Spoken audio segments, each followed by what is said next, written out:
Good morning, everyone. Welcome to the City Governance meeting on the 20th of May 2020. I declare that the meeting is open at 9 o'clock and 12 seconds. I would like to advise the meeting attendees that this meeting is being audio recorded, and I'd like to welcome those who are listening now. In response to the public health emergency involving COVID-19, this meeting will be physically closed to the public. I will be changing the order of the agenda, just so you know, and I would like to begin today's meeting by acknowledging the traditional custodians of the land on which we are gathered and pay my respects to elders, past, present and emerging. Do we have any leave of absence? No leave of absence. All councillors are present. 4.1 is the first report on the agenda. I will now refer to item 4.1. Can the Business Transformation Manager please enter the discussion? But before we do any councillors have a conflict of interest they wish to declare? No conflicts of interest to be declared. I will now refer to, I believe actually it is the Acting CEO, Silver Trinker, who will be presenting to the open discussion. You may proceed, Mr. Trinker. Thank you, Madam Chair. The first report is a report on our operational plan quarterly report for quarter 3. Just to give you some background for the new councillors in the room, the operational plan is a legislative requirement of council. They must adopt an operational plan at the time that they adopt the annual budget. So it is an operational plan for the financial year. The operational plan must be consistent with the annual budget, and it has to show how the local government will progress the implementation of the 5-year corporate plan during the period of the annual operational plan, and it must manage operational risks. It is also a requirement that the CEO must report on the progress of the operational plan at least every 3 months. And if there are any amendments to the operational plan, Council must do that by resolution. And you'll see that there is an amendment recommendation in the recommendations. So before I get Dane to come up and do a little bit of a run-through presentation on how this operational plan will look digitally in the new year, I thought I'd give you some background. So in this year operational plan, in this quarter report, there are 73 projects and 17 KPIs which are being monitored throughout the year. Overall, the health and performance of the operational plan for quarter 3 is that we are at 64%. And the majority of that slippage is due to the COVID impact. There are 17 projects marked as monitor in this quarter, and that compares to 7 projects that were at monitor stage in the last quarter. And I think if you go through the report, which I'll briefly do, you will see that the impact on a number of projects can be directly or indirectly related back to the COVID impact. So the report identifies that the projects and the KPIs impacted. Hopefully you've all had an opportunity to read the detail behind that. Now, the detail is also provided in the attachment. The attachment provides all the projects and all the KPIs. So you can see not only the ones that have been impacted, but how we are going with the other ones. 14 of the projects are directly impacted by COVID, and they include QL 1.4.1, 1.4.2, 1.5.2, CC 2.2.1, ET 2.3.1, ET 2.4.1, II 1.1.1, II 2.2.2, II 2.3.1, II 2.4.1, GR 1.1.6, GR 1.2.1, NG 2.1.2 and NG 3.1.2. Now, those numbers have a direct correlation with the operational plan and how it links to the corporate plan. So when you look at the attachment, the projects are all listed under the corporate plan priorities. And so the references there directly relate, and when we show you the digital representation, hopefully it'll become even clearer. There's 3 projects which we are saying we're still monitoring, and those are in relation to the wastewater treatment plant, Logan South Site B project, and we've had some difficulties in extended land negotiations. Installation of solar photovoltaic PV systems. We are slightly behind, but the Marsden Library project is well underway now. And the completion of the implementation of phase 1 of the Strategic Asset Management and Maintenance System. Importantly, there's 2 projects, KPIs, that are also below what we consider the acceptable performance limits, and they are in regards to the number of jobs created. We've identified 14 new jobs or retained jobs in the Logan community business sector, but that's below what we would hope. And again, we believe it because of the slowdown of the industry, and we are slightly behind on the capital works, capital delivery for parks, but again, they hope that they will catch up in this last quarter with the lifting of the COVID restrictions. There's another couple of projects which we believe are now undeliverable.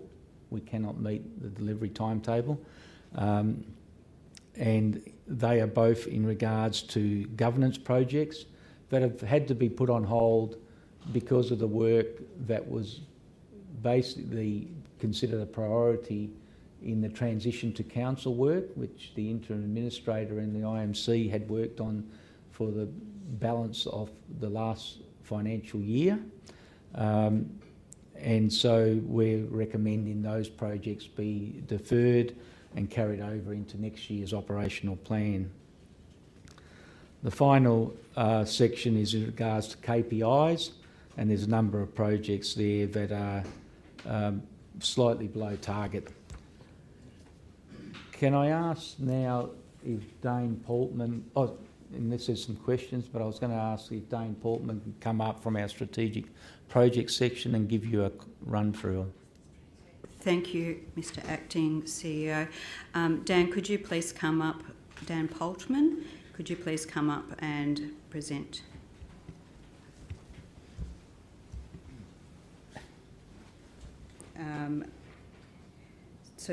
Dan, your position title is Business Transformation Manager. Is that correct? Acting Senior Project Planning Advisor. Acting Senior Project Planning Advisor for Business Transformation Branch. Thank you. Can you proceed? Can you please proceed? Thank you. Of course. Good morning.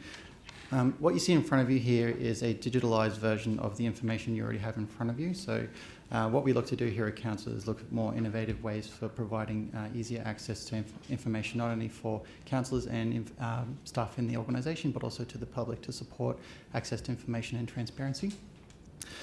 This first screen just here, this is a wrap-up of how we're performing against our operational plan for Q3 in delivery of our corporate plan. So you'll see here that these, at the top, you've got our different priority areas that are related to our corporate plan, which is quality lifestyles, conveniently connected, economic transformation, image and identity, green and renewable, and next generation governance. And the colourings here, I'll just quickly go through that. On track is light green, monitor is yellow, dark green is completed, grey is not proceeding for projects, and undeliverable is 4. In here, KPIs, green is on track, below target is below target, and monitor, it's slightly below target, but it's still within acceptable limits. I'll go into a little bit more detail about the projects. As Sylvia mentioned before, we do have 2 projects that are undeliverable at the moment.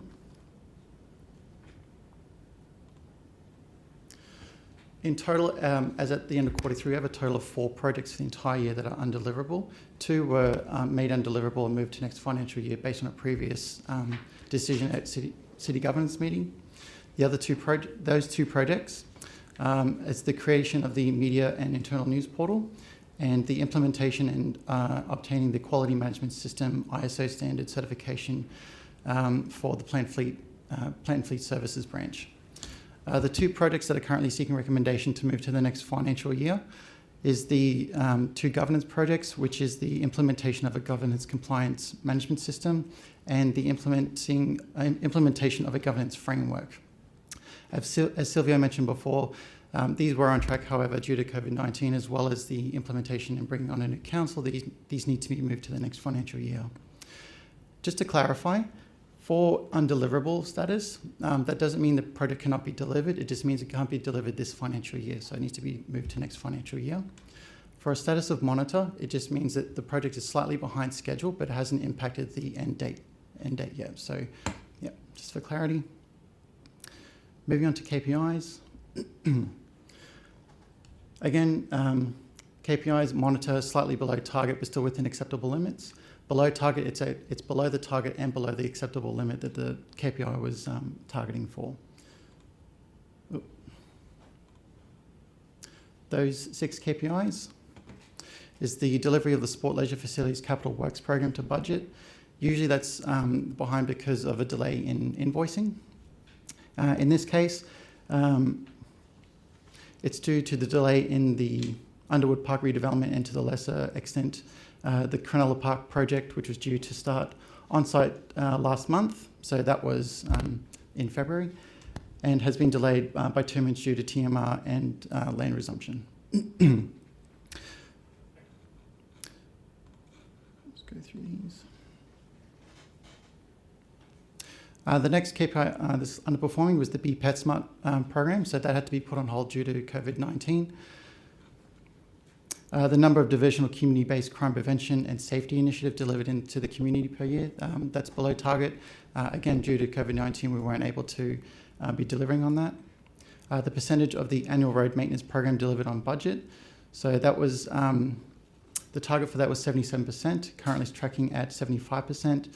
The program is slightly behind budget due to the delay in works at the fill sites and costs incurred but are not yet invoiced. So again, that's the invoicing that I mentioned earlier. The percentage of development-related inquiries responded to within 24 hours, and the next one, the percentage of the construction task force customer inquiries responded to within 24 hours. Both of those are within the same team. However, resources were impacted to be able to deliver on that service due to COVID-19 and the reprioritization of resources to deliver that service. And that's it. Thank you. Thank you, Dan, for that.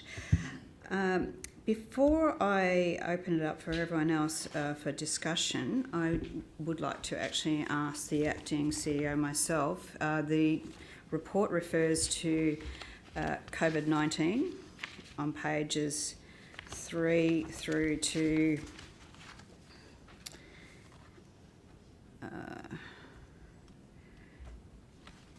basically page, or the next couple of pages anyway. How long was COVID-19 in that quarter, please? How long was it? The COVID-19 would have been, we started having to react to COVID-19 around February, so it was at least February. So, but the fact is that, you know, a lot of the planning for the delivery of these projects and a lot of these programs happens during school holidays as well, which was directly infected by COVID-19.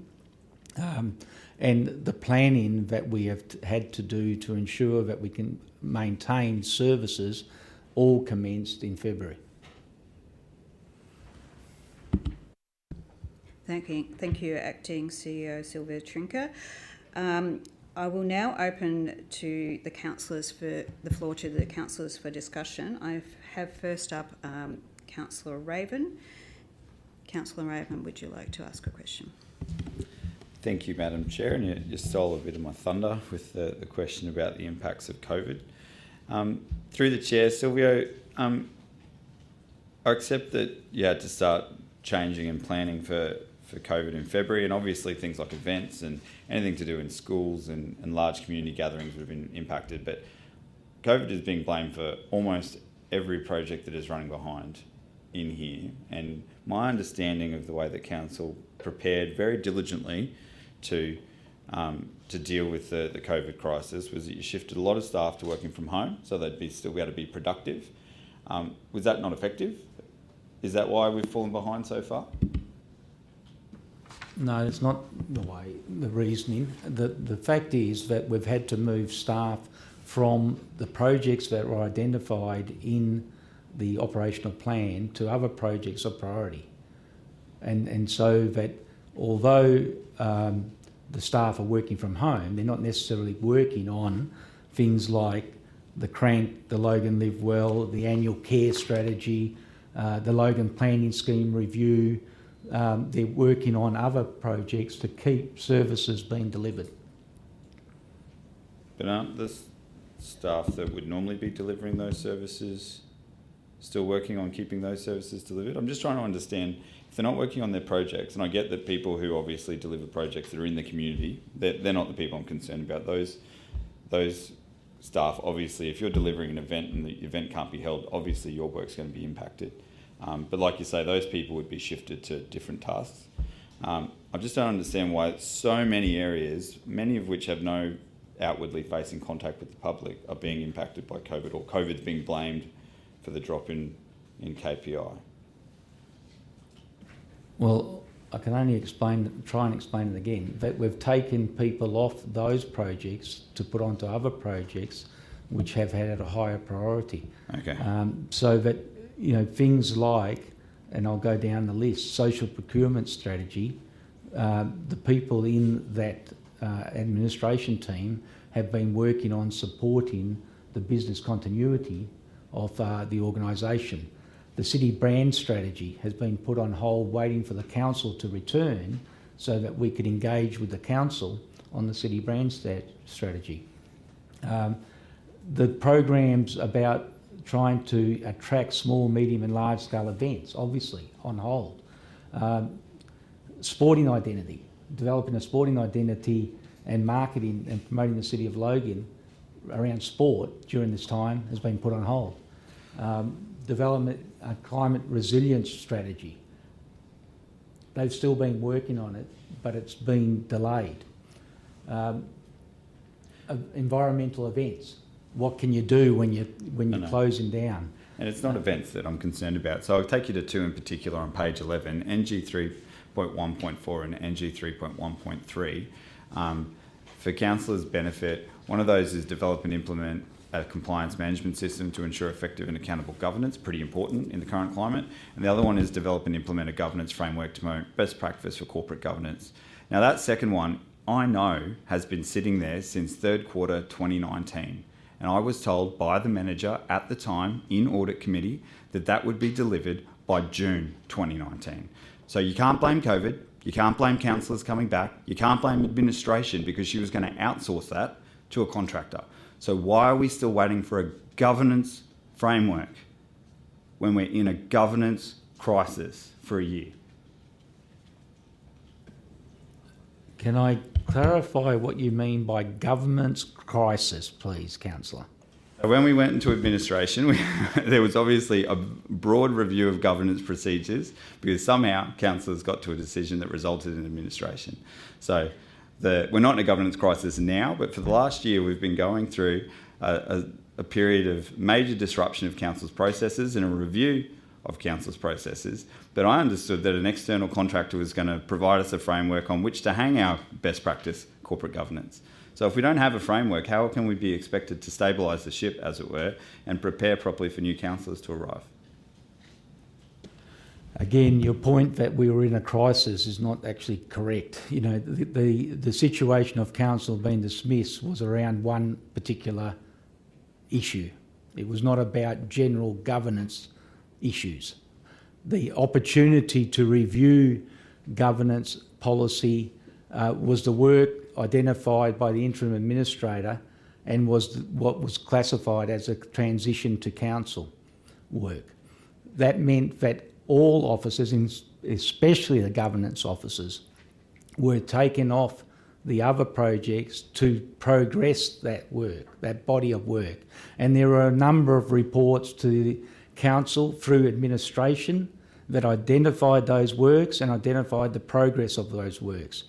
That whole body of works, transition to council, was up above what was proposed within the corporate plan or the operational plan. So that was not business as usual. That was all additional work. And that meant that officers were put onto those projects as a priority under the direction of the council at the time, which was the interim administrator. I accept that, and if we put aside the crisis factor and just focus on a governance framework that was meant to be delivered in 3 months, hasn't been delivered in 15 months. And it was meant to be outsourced, and it would have made a lot of sense through the transition to council process to have a governance framework in place. Because I don't understand how you can even have a good plan to bring councillors back in and have structure around their return without a framework in place to do that. Like, we're told by the Queensland Auditor's Office, we're told by experts that this is really important to have. I'm surprised we didn't have one before now, especially with the good record that council has had for corporate governance for such a long time. But I just don't understand why something as important as this just keeps getting punted to the back seats, when we know from the return of councillors that councillors actually create a lot of work for corporate governance, and without us here, we weren't there to create that. Now, I accept the administrator was creating work. I saw it from the IMC's point of view, but I don't understand why it's acceptable to just make this undeliverable when there's been well over a year to deliver it. Like, it's just not good enough, frankly. It's really, really challenging for me to understand why we've got such a strong organisation with good controls, and this sort of thing, which is very, very important, is just let to drift into the never, never. Mr. Acting CEO, did you want to respond to that, or we'll just let it? Take it as a comment. Okay. Take it that you will not be responding to that. Mr. Mayor, Councillor Power, you've got a question. Third.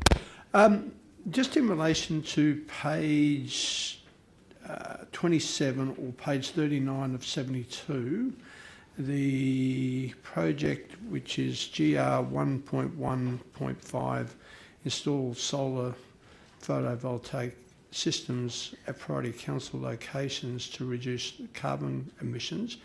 Can I please ask for a more thorough report on this and their future intentions for the next budget, if it's an ongoing program or not? Can I just get some more information on that as an outcome of this? Mr. Acting CEO Sylvia Trinket, would you like to respond? Yes, we'll provide an update, councillors, in the budget process for you. Yeah, thank you. Thank you. Is that all, Mr. Mayor? Councillor Darren Power? Thank you. The next person I have to speak is Councillor Hiermeier. Would you like to speak, please, Councillor Hiermeier? Thank you, Chair. Is the Acting CEO aware of the total estimated budget or effort hours for these deferred projects? No, Councillor, I wouldn't be able to provide that level of detail. Is the Acting CEO aware of the project management methodologies being practiced in the delivery of these to-be deferred projects? No, I am not, but I can assure you that the directors would be involved and the manager certainly would be. Thank you.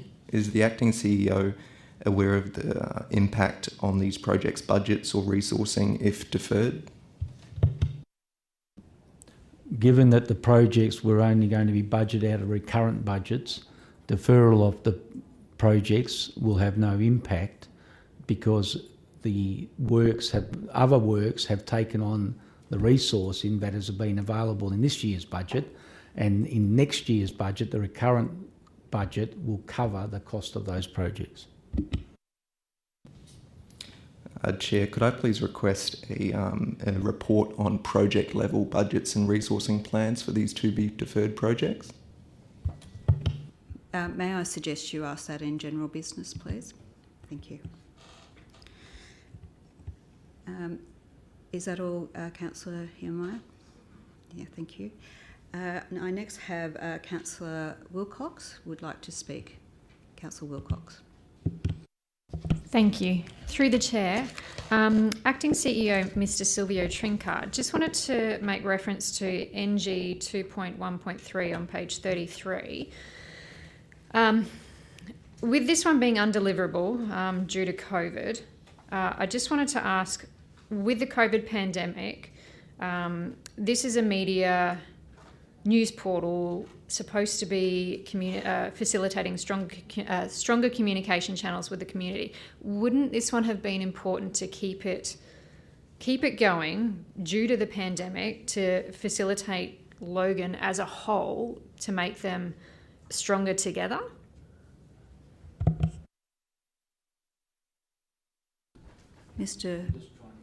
Okay, thank you. In a minute, we'll have a response from Acting CEO Silver Trinker. Page 33 of the report.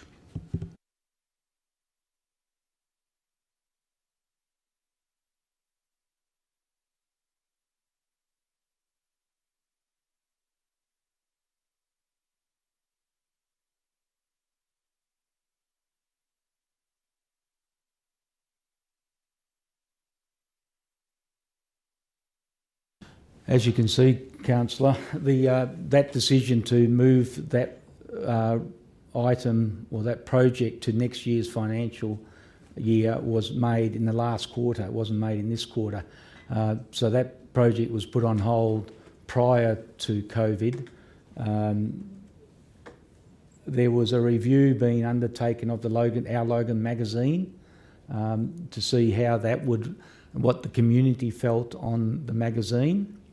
And how we would look at delivering whether the magazine stayed, went, the frequency of the magazine. And that project was parked pending the review of that magazine. That did happen, and that was reported to Council at the time. The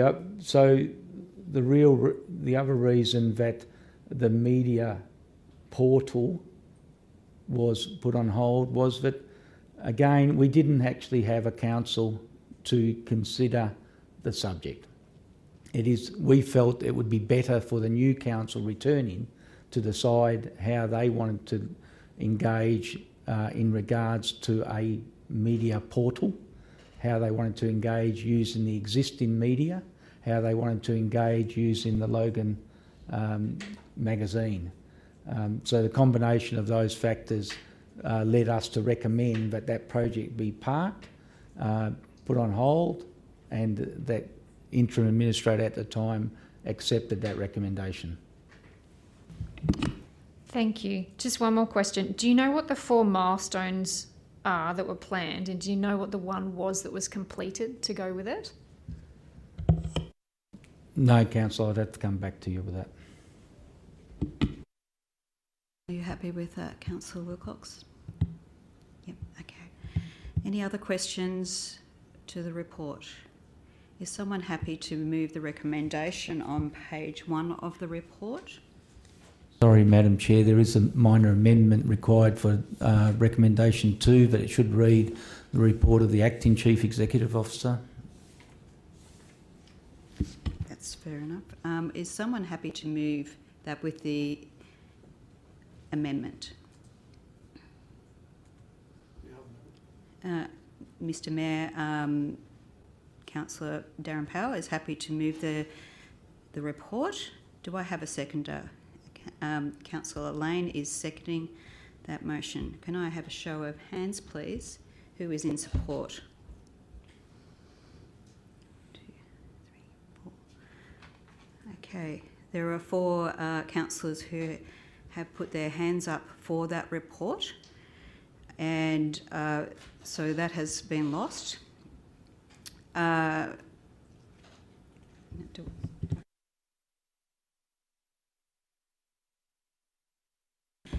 Can I ask who has put their hand up in support, please, first? We have Mr Mayor, Councillor Darren Power, Councillor Lane, Councillor Fraser and Councillor Hiermeyer. Can I have a show of hands who is against, please? Can I have a show of... There was no hands put up. Can I have a show of hands who is abstaining, please? Okay, that is 1, 2, 3, 4, 5, 6, 7, 8 councillors. That's the remaining councillors who have abstained.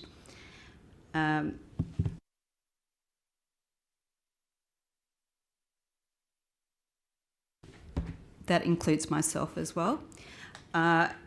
We have an alternative motion from the Mayor, Mr Mayor, Councillor Darren Power, to receive the report.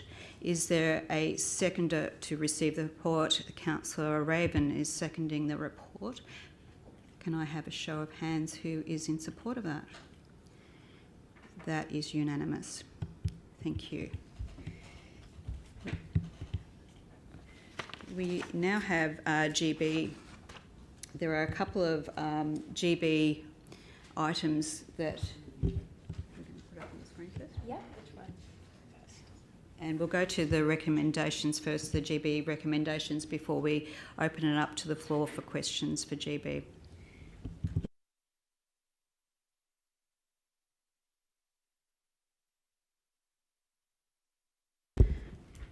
So the first GB item is that the Director of Organisational Services, in consultation with the Director of Strategy and Sustainability, requested to prepare a report to a future City Governance Committee meeting regarding the proposal of the haunted attractions to lease the council-owned building located at 4144 to 4150 Pacific Highway, Logan Home. I'm happy to move that. Is there someone who is happy to second that?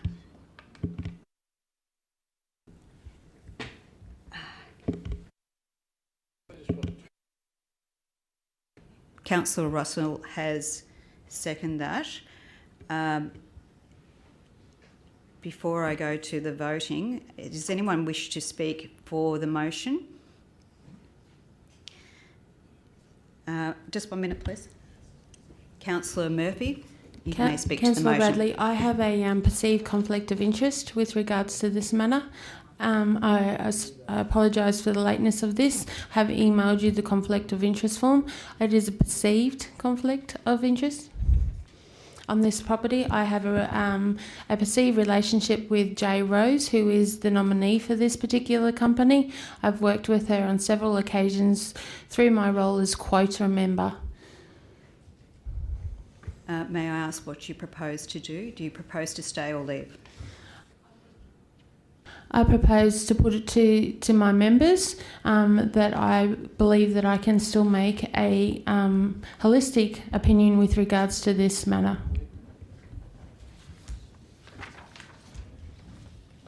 Okay.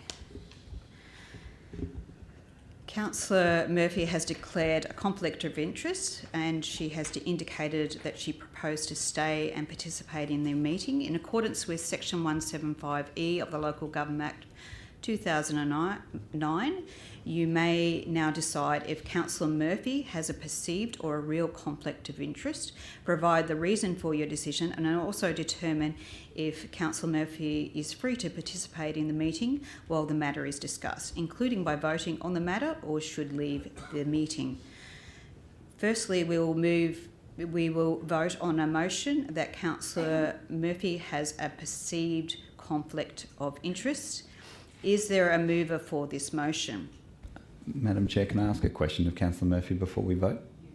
You may, Councillor Raven. Thank you. Councillor Murphy, you said you've worked with the owner of their business through quota, so it's just volunteering work. There's no personal relationship there, or we've become friends over that time. Yes. Okay. Thank you very much. Councillor Wilcox, did you want to ask a question as well? Go for it, Councillor Wilcox. Councillor Murphy, when you worked with quota and the proposal came through, were you in support of it as part of quota? Yes. Murphy, you may respond. Yes, I was in support of this.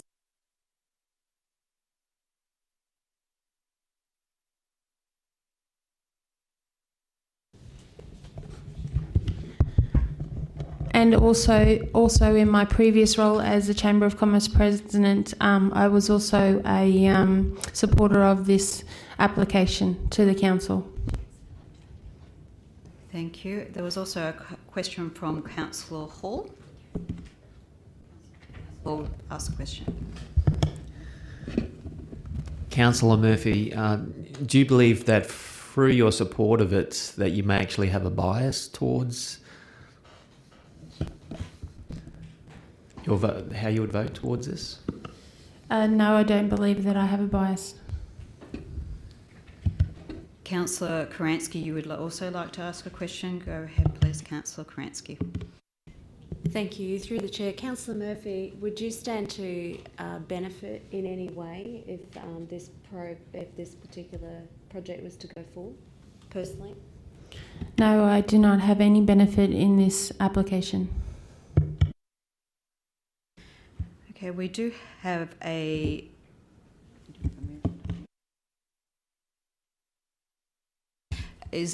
Would someone like to move that Councillor Murphy has a perceived conflict? Councillor Raven would like to move that Councillor Murphy has a perceived conflict of interest. Councillor Karansky, is your hand up to second? Correct. Councillor Karansky is seconding that motion. Can I have a show of hands, please? Who is in favour of that? Everyone has voted except for Councillor Murphy. That motion is carried.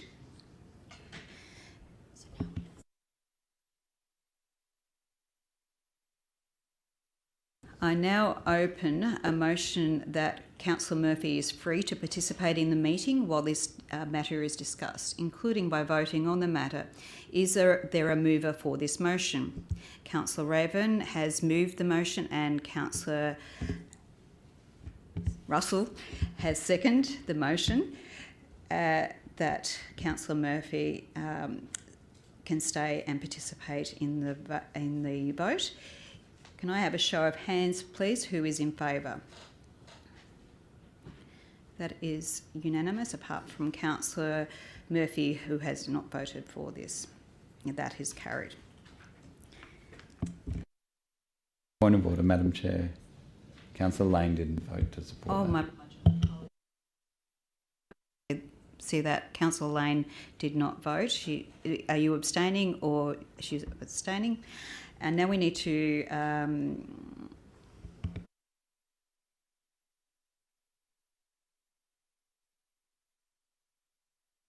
councillors, you've decided that Councillor Murphy should stay. Can you please provide a reason for this decision? Councillor Raven, can you provide a reason, please? As the general business item is simply calling for a report with no actual decision to be made that could provide a benefit or a detriment to anybody, I don't feel that the conflict is anything more than perceived.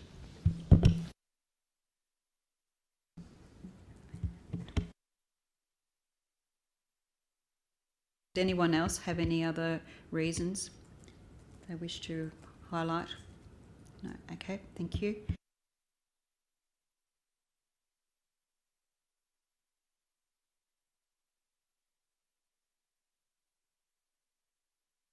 Okay, I now have a mover, myself, moving the recommendation, and Councillor Russell has seconded the recommendation for a report to come to the Future City Governance Committee. Can I have a show of hands, please? Who is in support of that?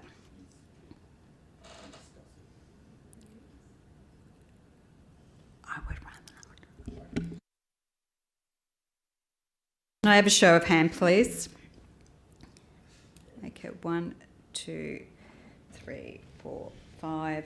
1, 2, 3, 4, 5, 6, 7, 8, 9. Those who are against, please, could you please say your names? Councillor Bannon is against. Those who are abstaining? Councillor Karansky, Councillor Murphy, Councillor Lane. Thank you, that has been carried.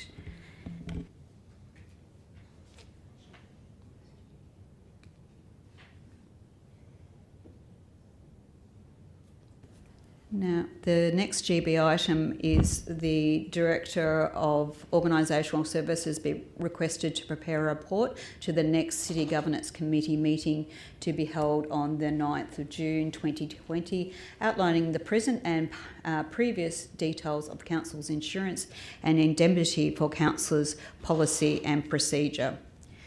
I'm happy to move that. Is someone happy to second that?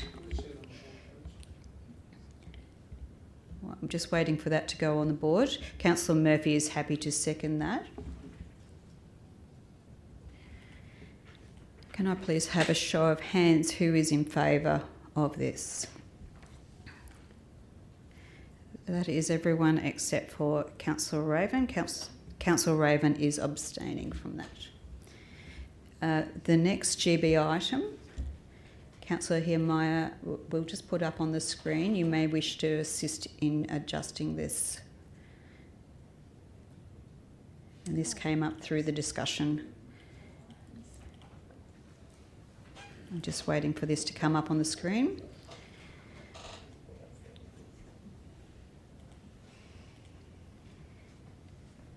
That the Acting Chief Executive Officer be requested to prepare a report to a future City Governance Committee meeting, detail the project level budget impacts of the 4 undelivered projects for quarters 3 of 2019-2020 operational plan report. Is that correct reflection of what you were requesting, Councillor Heermeyer? Please just add the sentence, the review would include the initial estimated budgets or resourcing plans, project management methodology and timelines compared with current and future metrics. Then... So, Heermeyer, could you please say it a little bit slower for the minute clerk? No problem. The review would include the initial estimated budgets or resourcing plans,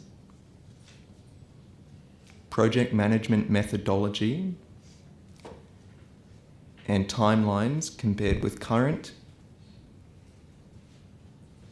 and future metrics. And then the review would be provided for the committee's consideration. Councillor Heermeyer, that's already in there. It's already there? Those are all of my amendments.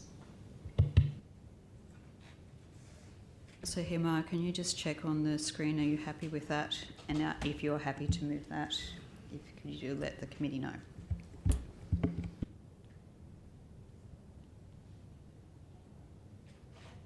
That looks good. Are you happy to move that? I will move that motion. Okay, Councillor Heermeyer has moved. Can I have a seconder, please? Councillor Raven. All those in favour? That has been carried unanimously. Thank you.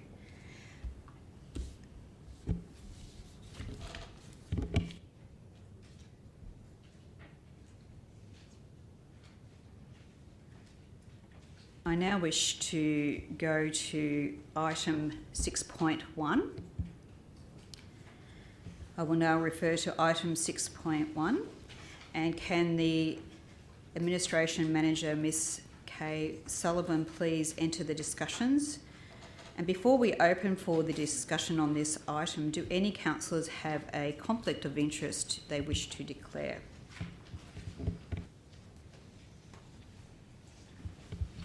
No conflicts of interest have been declared.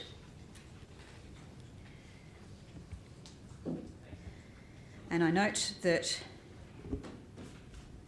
item 6.1 of the City Governance Report is actually a confidential report. Do any councillors wish to move the meeting into closed session to discuss the contents of the confidential report?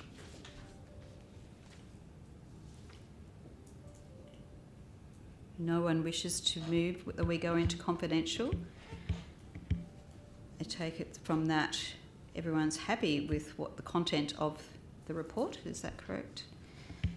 And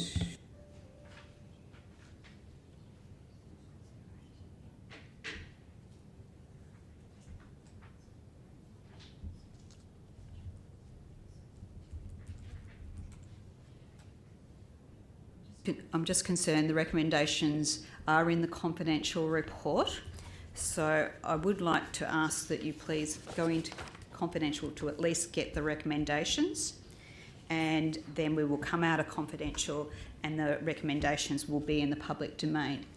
Is someone happy to move that we go into confidential? Councillor Hall has moved that we go into confidential. I'll just read out this, please. So just bear with me.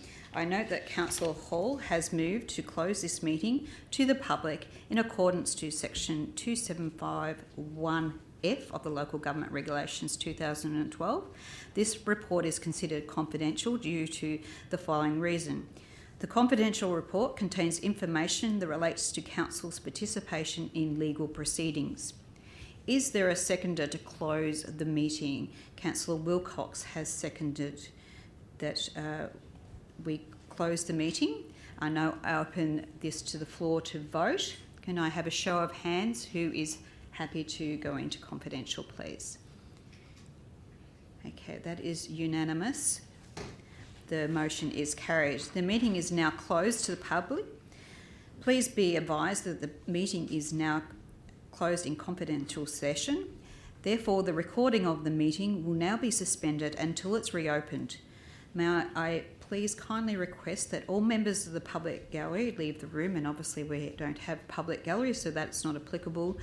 And my apologies to those who are listening at the moment. This will now be, recording will be ceased while we discuss this confidentially. Thank you. We are now back into recording. Is there a mover of the motion, the recommendation on page 1 of 7.2 report? Councillor Raven has moved that. Is there a seconder? Councillor Hall. All those in favour, please show your hands. Okay, that is everyone except for Councillor Karansky, Councillor Murphy and Councillor Wilcox. Do you wish to abstain or abstaining? All councillors, Councillor Karansky, Murphy and Wilcox are abstaining from that. That has been carried. Thank you. We now have general business for the Administration Manager Kay Sullivan. Does anyone have any general business?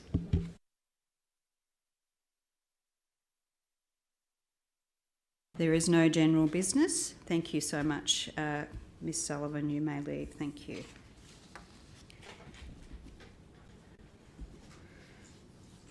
Okay.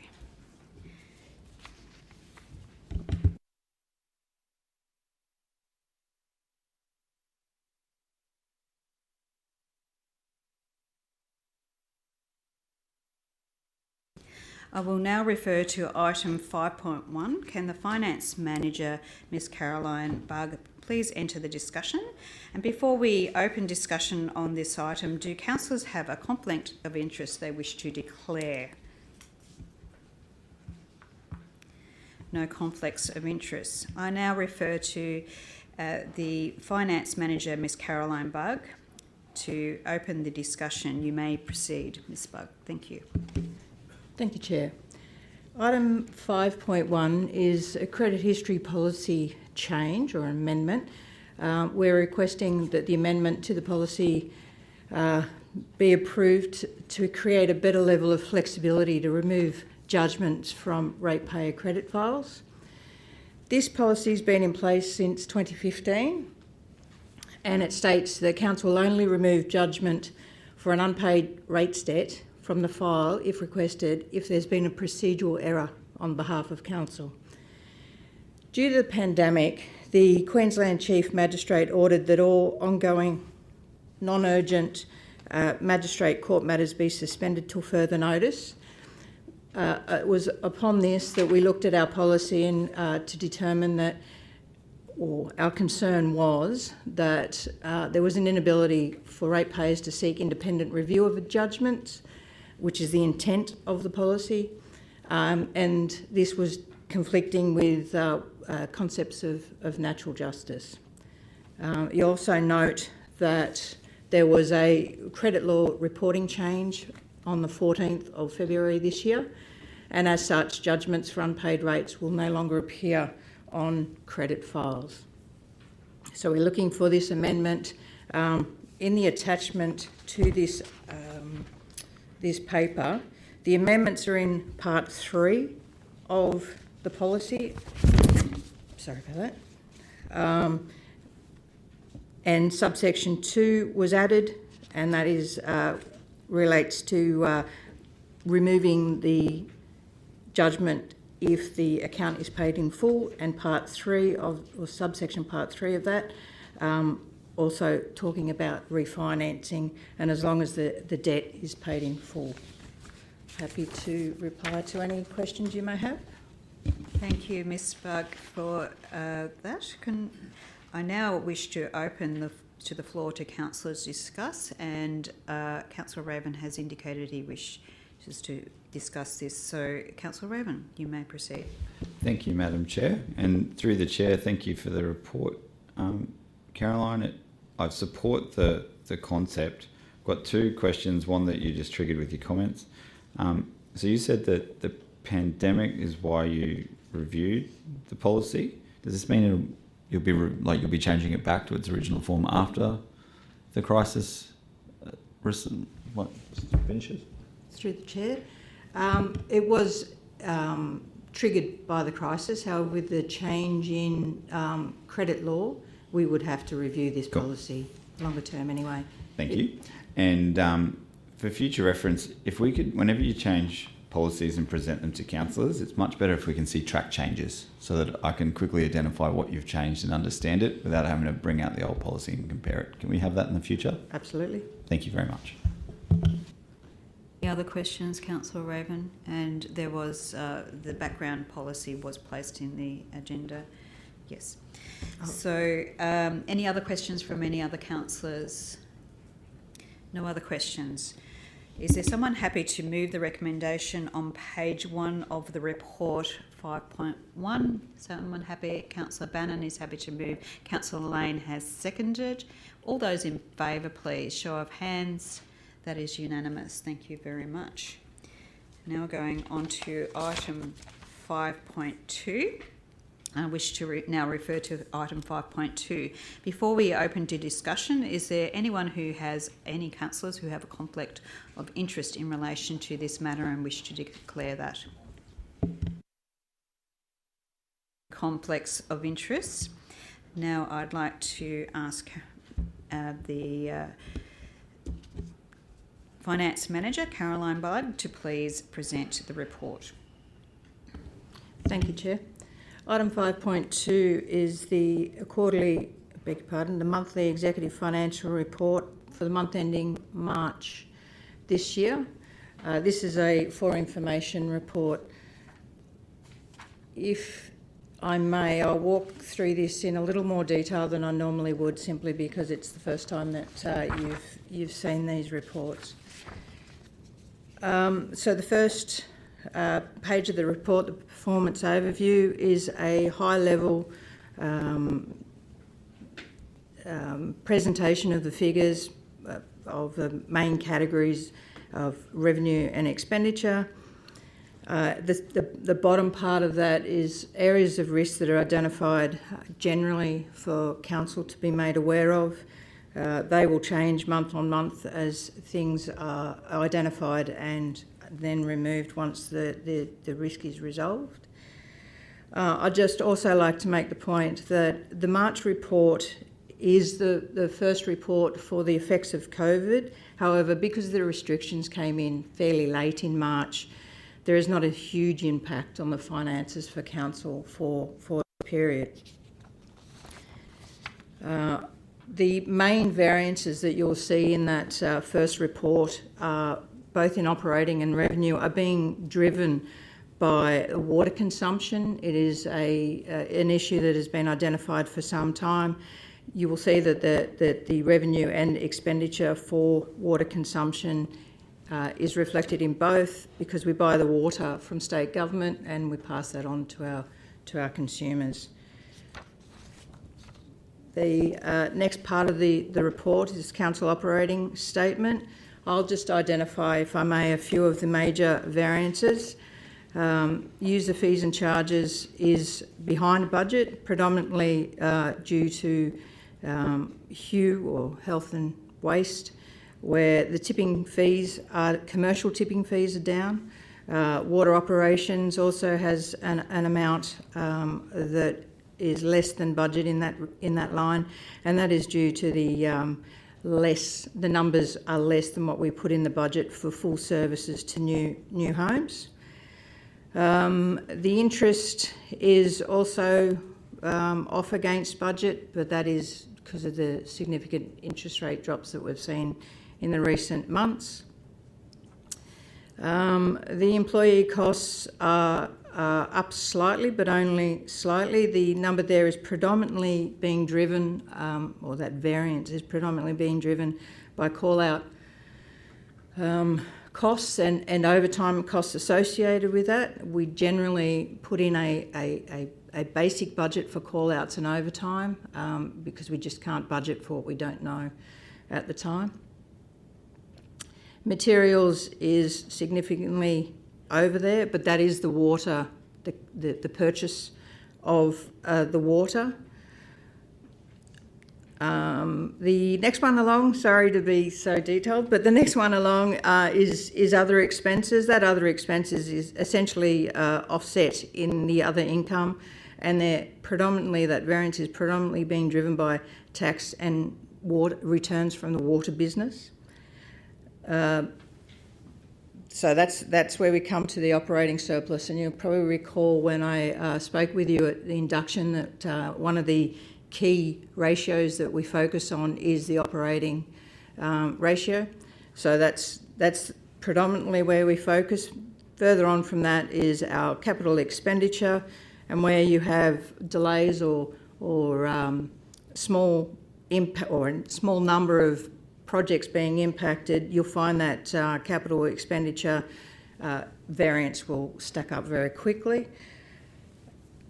At the moment, that variance is generally being driven by the gravel roads and shoulder seals, underspend against budget, the Kingston Butter Factory, and also parks have expensed a large portion of capital.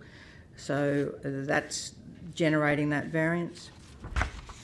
The next one along is, as it says, a snapshot. So they are the key indicators that we feel are important when looking at our finances. All those numbers are explained throughout the report at some degree. And we go through capital expenditure. We highlight those areas that have a variance against budget. As I say, there's normally only a few projects in that space because those dollars do add up very quickly. The next page, we give you a snapshot of our investments. All of our investments are now with QTC, and you'll see that we don't have a huge return on that money, again, due to interest rates. We are looking at our investment policy and also alternate investment strategies.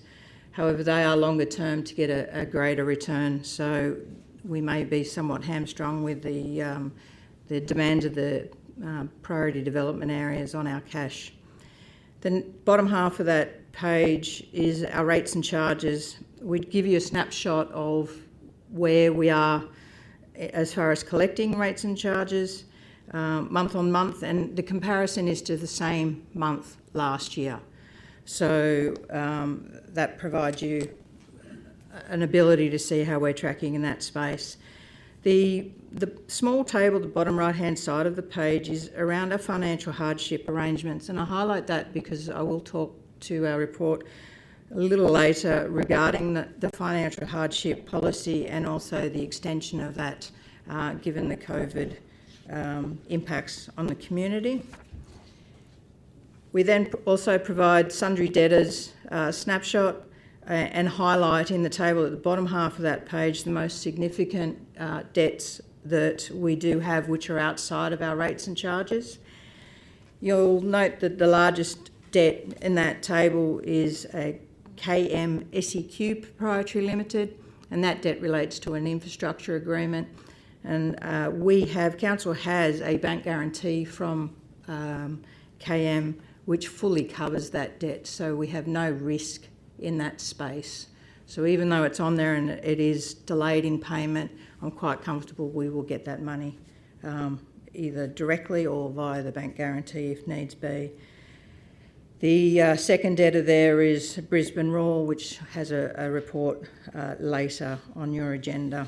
The smaller accounts on the following page are sort of grouped together, and I'm happy to talk to any of those if you feel the need. So that is our financial report for the month of March. You'll see that we are still tracking quite comfortably and we're in a strong financial position. Thank you, Ms. Buck. Before we open it up to other councillors, can you please clarify the Brisbane Raw? Can you please talk to what is actually in the public domain on that report, please? So the Brisbane Raw debt at the end of March was $188,000, and you can see the ageing of that. It relates to a number of charges that we raised to the Raw, including gym membership, electricity and water usage. And the payment arrangement, can you please clarify that? Yes, so the payment arrangement that we entered into with Brisbane Raw was for $2,000 a month. They have not been paying that for some months. In the report it says May 2019. Yep. Thank you.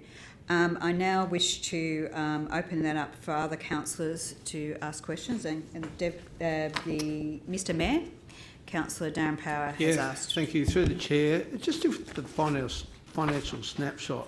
I'm aware that this is a public document.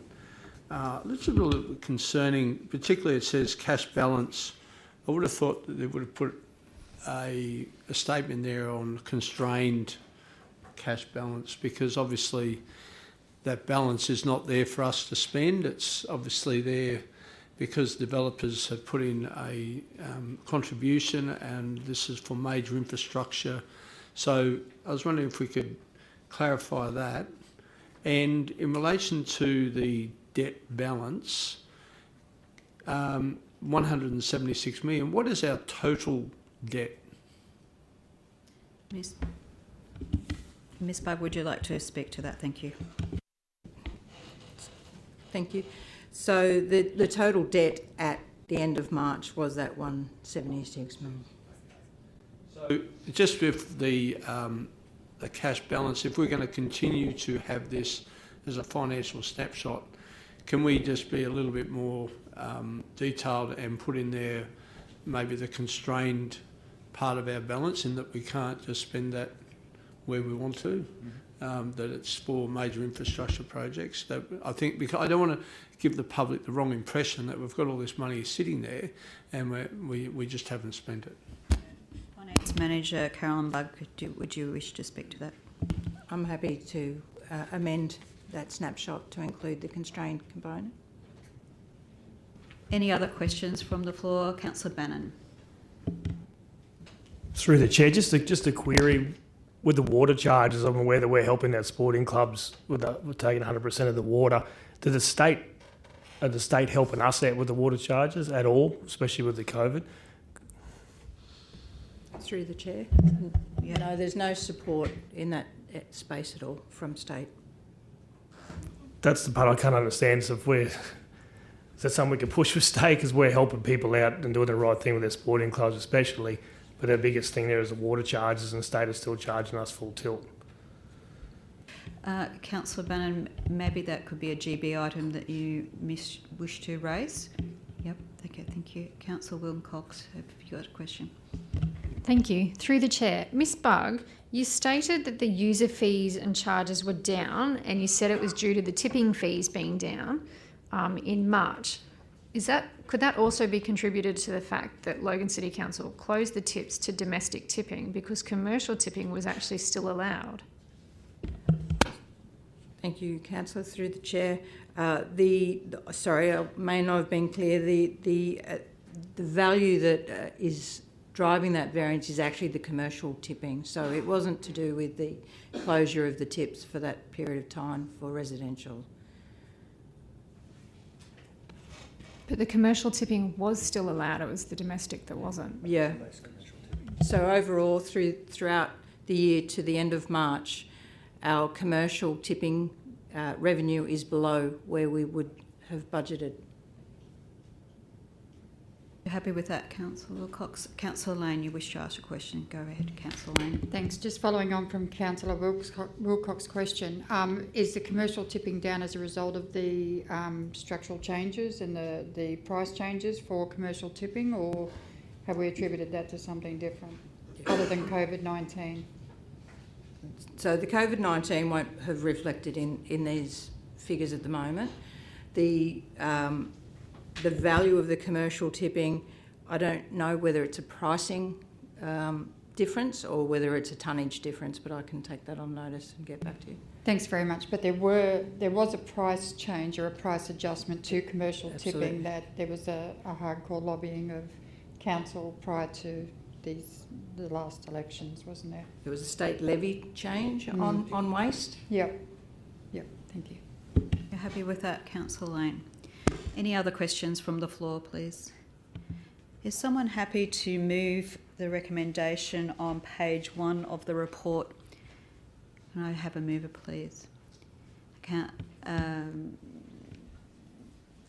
Stemp has moved. Councillor Bannon has seconded. Does anyone wish to speak to the motion? No one wishes to speak to the motion. So can I have a show of hands, please? That has been carried unanimously. Thank you.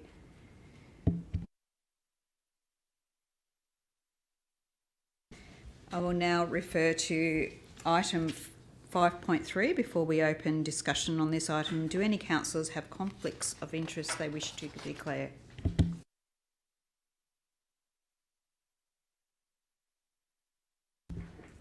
No conflicts of interest. Then I will refer to the Finance Manager, Ms Caroline Bugg, who is in attendance here.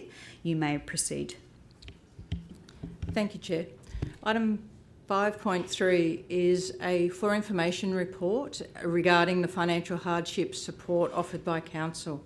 So Council has a financial hardship policy and has been in place for a while now, and it is attached to this report. It's also available on Council website.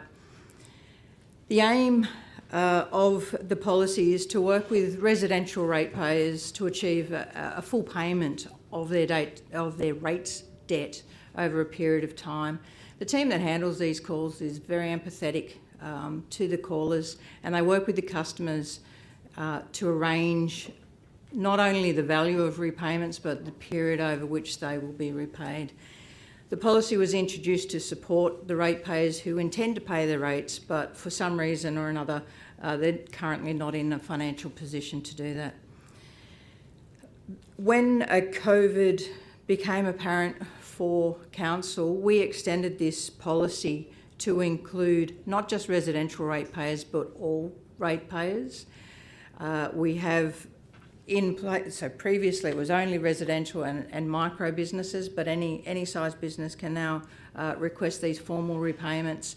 During the period of the pandemic, the numbers that I can provide to you today as at how we've extended this policy to non-residential. So this is figures for all ratepayers At the moment, we've had just over 2,000 ratepayers who've contacted Council requesting an extension to payment under this. They're not necessarily entered into formal agreements. Of those 2,000, we've already had 250 ratepayers who've been able to pay their rate levy charges for the quarter. So the rates and charges that are outstanding for the current quarter, so that's the April to June quarter, as at close of business yesterday, we're running at 7.43 of the total levy, which in comparison to last year, we were running at 7.14. So there's only a very small difference between last year and this year, which is somewhat surprising given the number of calls that we've had. However, that minor difference equates to around 200 rates notices or rates amounts that haven't been paid this year in comparison to last year. So this report is simply to give you that information, and it is for information only at this point. Thank you, Ms. Barber. I do note that the report is a received report. I now open for councillors to discuss. Do any councillors, Councillor Raven, would like to ask a question? Go ahead, Councillor Raven.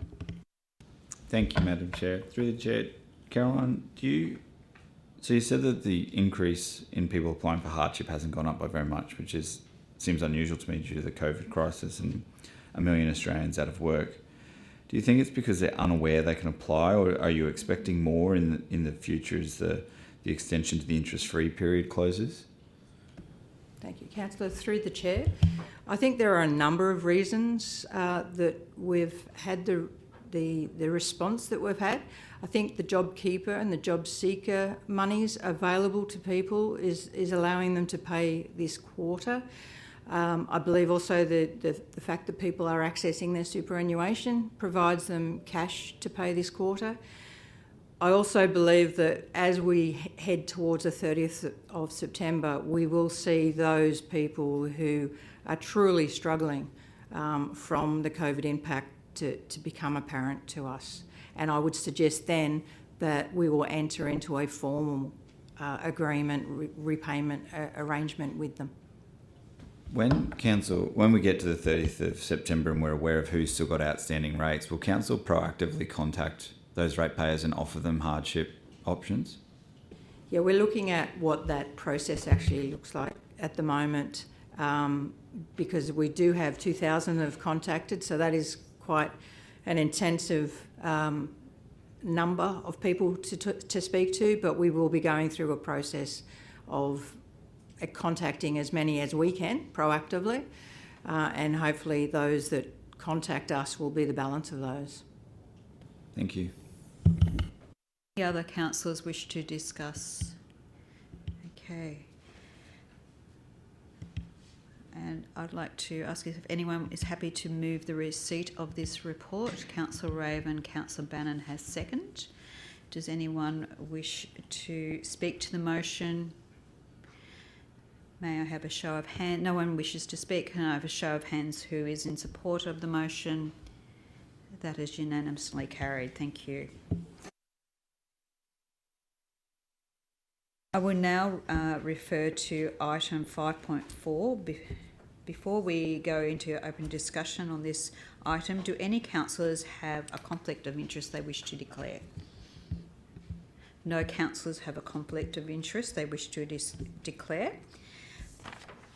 I note that item 5.4 is actually a confidential report. Do any councillors wish to move the meeting into closed session to discuss the contents of the confidential report?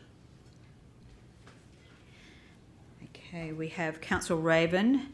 You're happy to move that we go into confidential? I'm happy to move. I'm willing to move. Okay, Councillor Raven is moving that we go into confidential.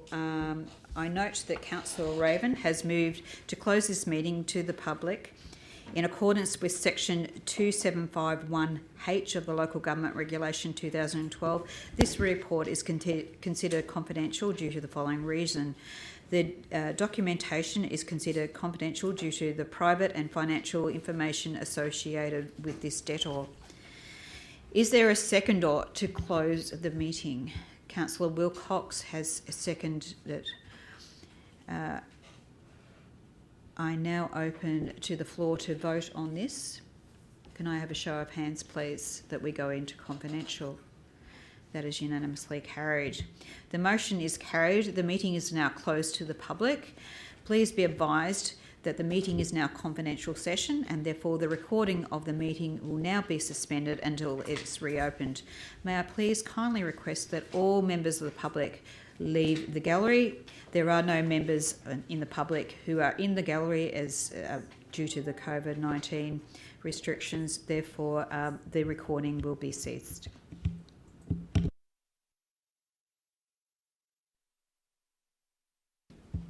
Thank you. We are now back into open discussion and the meeting is now being recorded. We do have a recommendation up on the board. Is someone happy to move the motion? Councillor Bannon is moving the motion. Do I have a seconder? Councillor Hall. Can I have a show of hands who is in support of that motion? Thank you. That has been carried unanimously.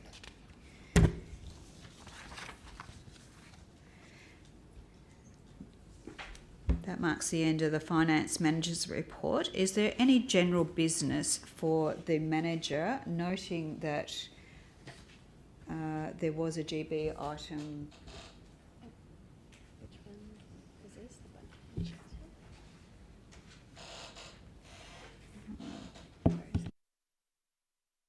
Beg your pardon, all the GB items have been voted on. So is there any GB for the Finance Manager, please, from councillors? No general business.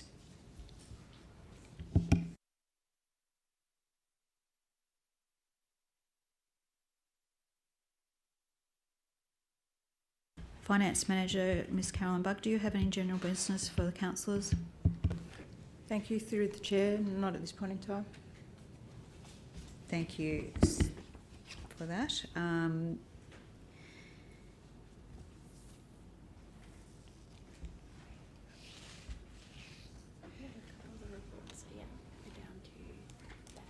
Yeah, I note that due to the social distancing restrictions, not all managers or staff could be in attendance today. That being said, does anyone have any general business for the Director of Organisational Services at all? Councillor Hiermeyer, you may speak. I'll repeat this twice, so once fast and then once slow. So I'll go fast first. It's a slow one. That the Director of Organisational Services be requested to provide a report to the City Governance Committee reviewing the current... Councillor Hiermeyer, could you just slow down for the Chair, for Sure. the minute clerk, please, just so that she can document this. Just say it slower, thank you. That the Director of Organisational Services be requested to provide a report to the City Governance Committee reviewing the current councillor building access arrangements and associated documents. The review would include an updated version of the councillor building access arrangements that caters for a councillor's 24/7 hours of work. The review would be provided for the committee's consideration on Tuesday, the 9th of June 2020.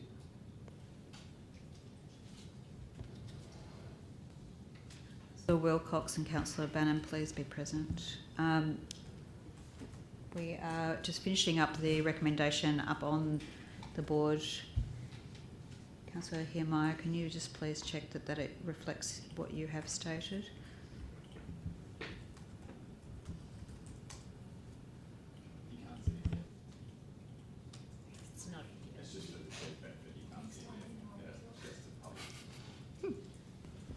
Just while we're waiting for that to go up on the board.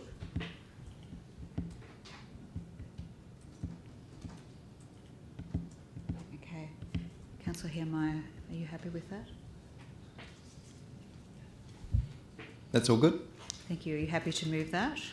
I will move it. Yeah, I'm getting it.